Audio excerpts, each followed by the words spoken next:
Hi, this is Michael Williams. Thank you for joining me again. We're going to continue on our subject of predestination.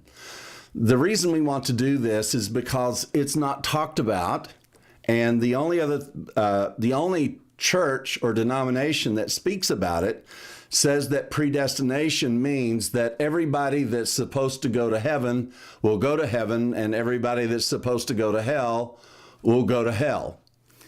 Yeah, I know, but there's a large number of people who actually think that way.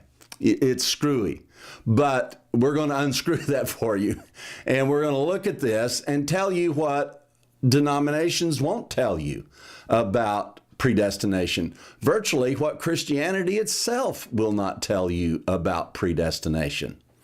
Now, this subject actually begins with Jesus talking about it. You might say, well, Mike, how did Jesus talk about it?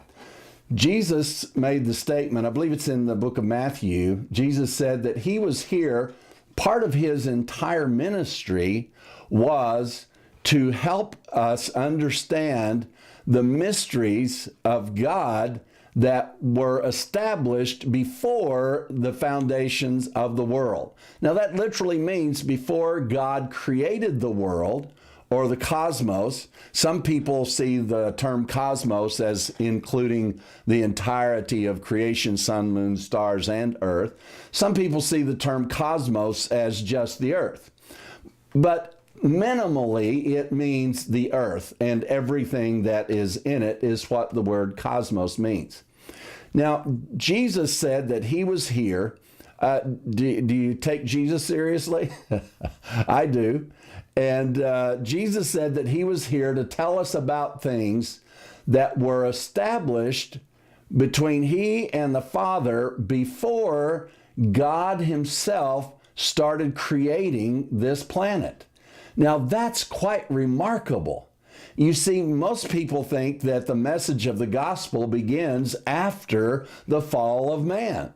Let me put that in air quotes for you, because that's what it's called, even though the term, the fall of man, is mentioned nowhere in the Bible. So, as Jesus has made us aware that part of his 3-year ministry of teaching was going to be a revelation of a mystery. Now, Paul taught about the mystery. So have you ever thought that the mystery, when it began, have you ever thought about that? Because it turns out that it's vitally important that we understand when the mystery began.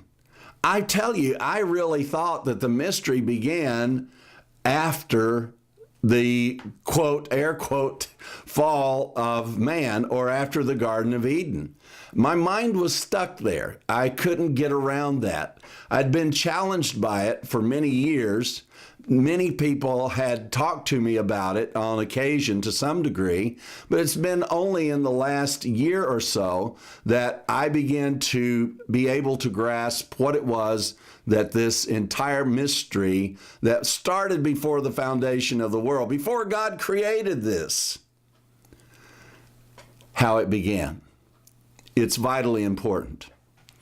You know, we always start with, in the beginning, God created.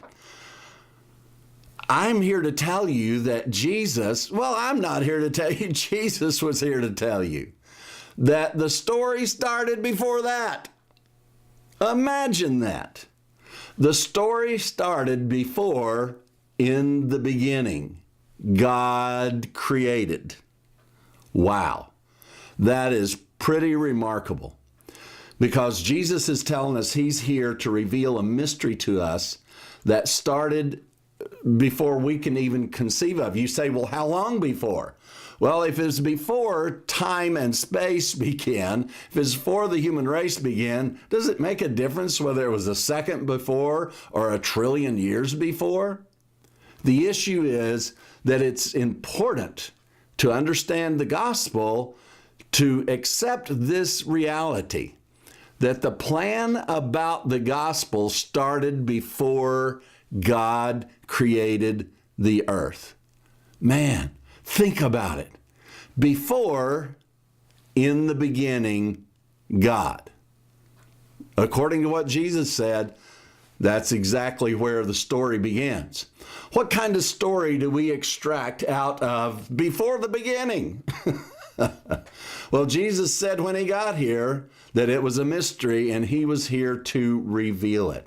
So we're going to look at that mystery, and let me also pose this to you, that Paul was the only one who spoke of this mystery, but he spoke of it in detail.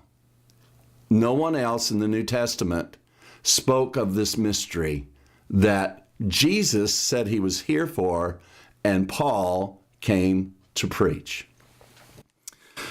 One of my favorite parts of Paul's teachings is 1 Corinthians chapter 1 and chapter 2, where he says that wisdom is so important.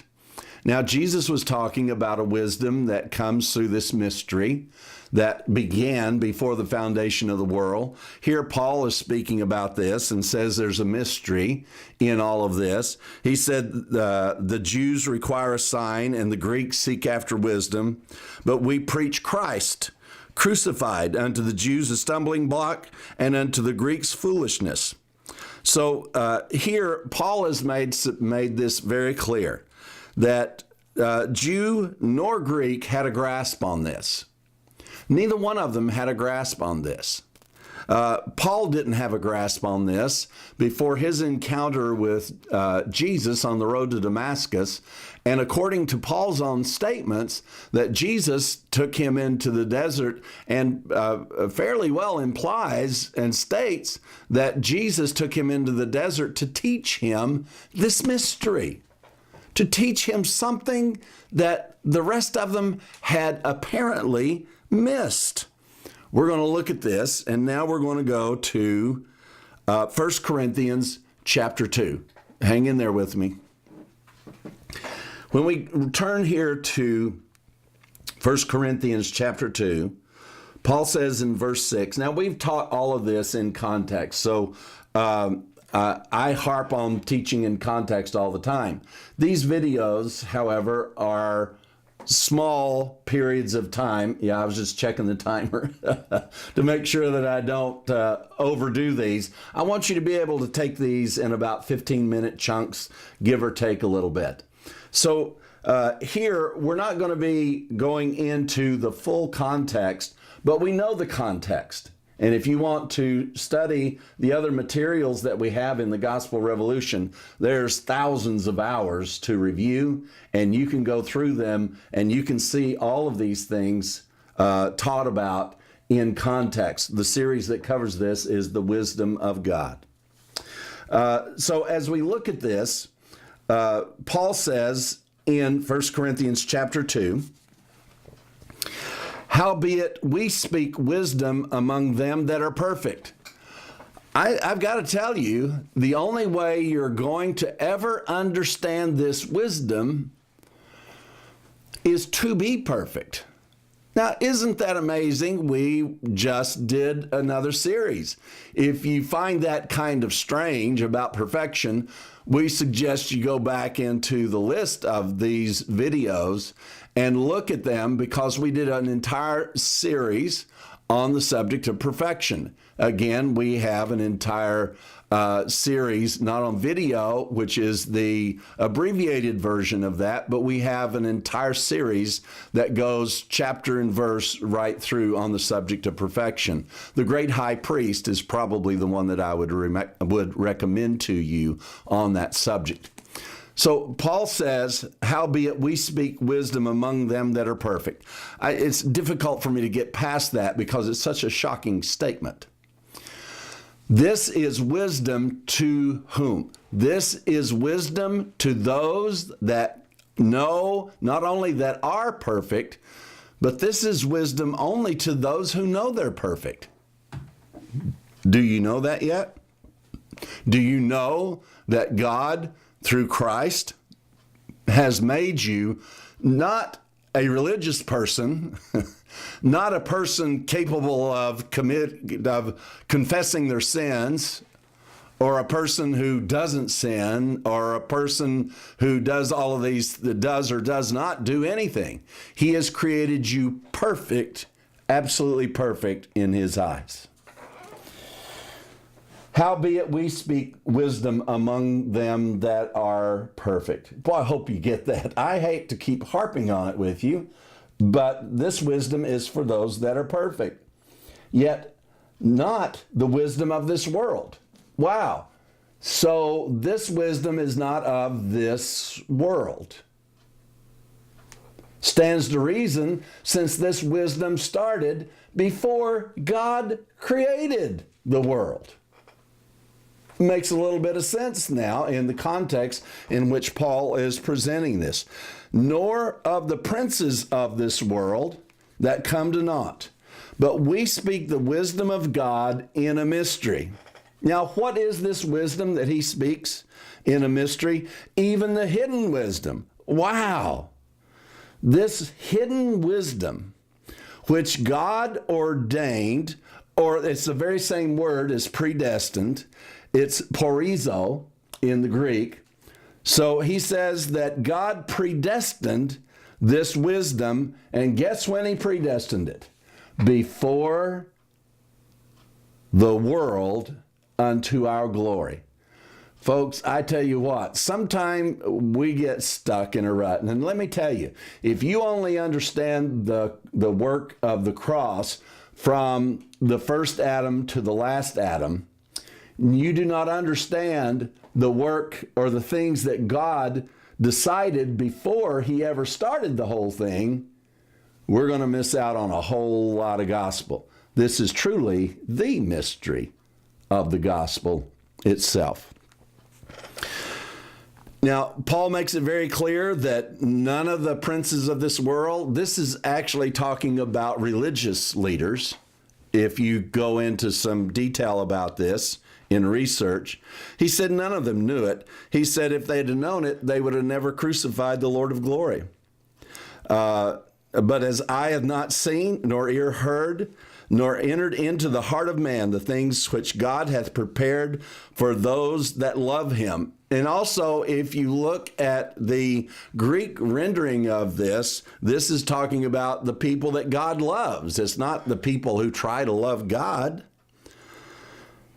But God hath revealed them unto us. Now, remember, Paul's speaking at his time, and he's saying that it has already been revealed. It has already been revealed. So I want you to focus on that just a bit as we go on into this series on the subject of predestination. Remember, Jesus said he was here to tell us of this mystery that started before the foundation of the world. Paul then states exactly the same thing, that he is now here to teach that very thing. The only person he could have got this from would have been Jesus himself. So we hope that you're enjoying this series on predestination. These are being produced by Randy French in Grand Haven, Michigan. We are very grateful for all of the work that Randy does for this ministry and for the Gospel Revolution. We appreciate it tremendously. Hold on, don't go away. Click on the next video. You're going to learn a lot.